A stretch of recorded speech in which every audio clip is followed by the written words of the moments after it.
43秒後、高度600メートルでウラン核分裂の連鎖反応が始まり、そこに巨大なエネルギーが生み出され解き放たれる。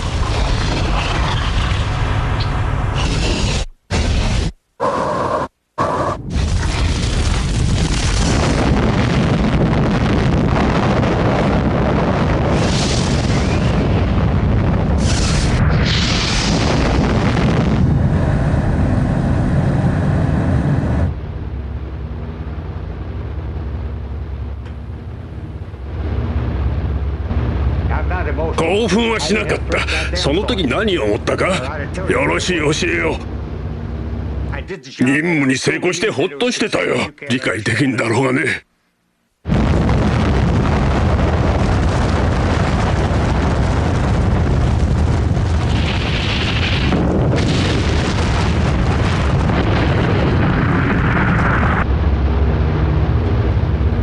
火の玉が膨らみ、雲が湧いてきました。下で起きている惨劇が、人々の苦痛が心に浮かび、暗い気持ちになりました。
We are gathered here, representatives of the major warring powers, to conclude a solemn agreement whereby peace may be restored.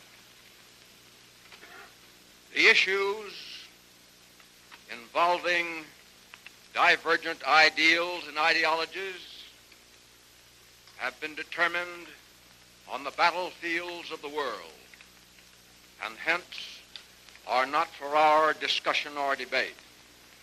The terms and conditions upon which surrender of the Japanese imperial forces is here to be given and accepted are contained in the instrument of surrender now before you.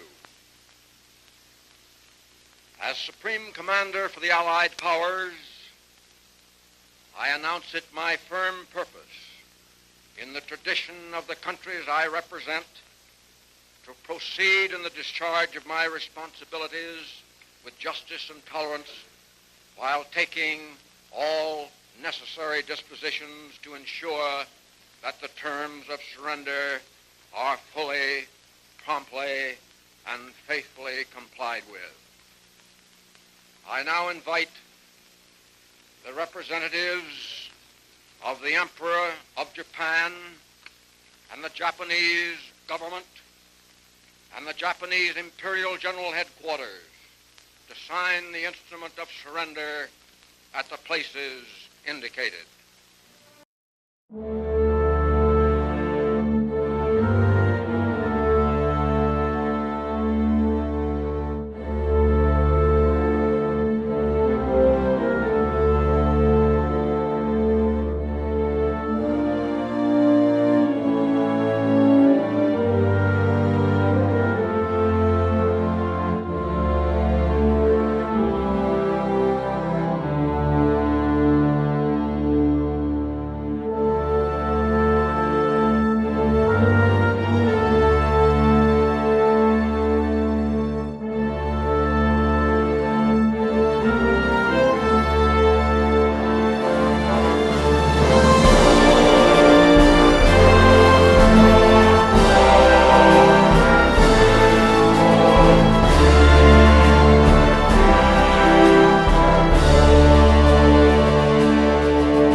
Momentous opening words of the Great Charter for World Peace.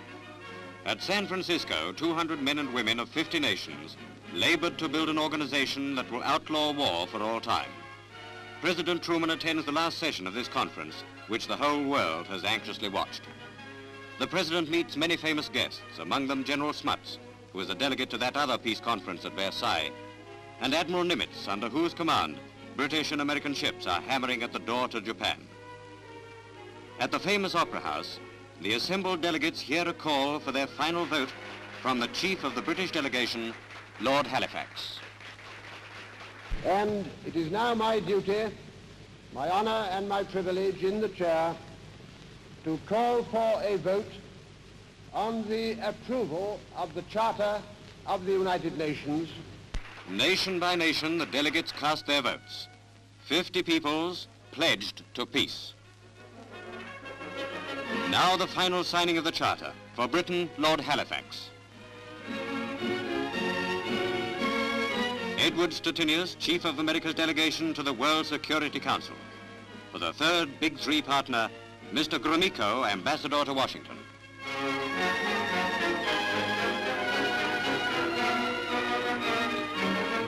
For China, first nation to be attacked, Dr. Wellington Koo paints his signature.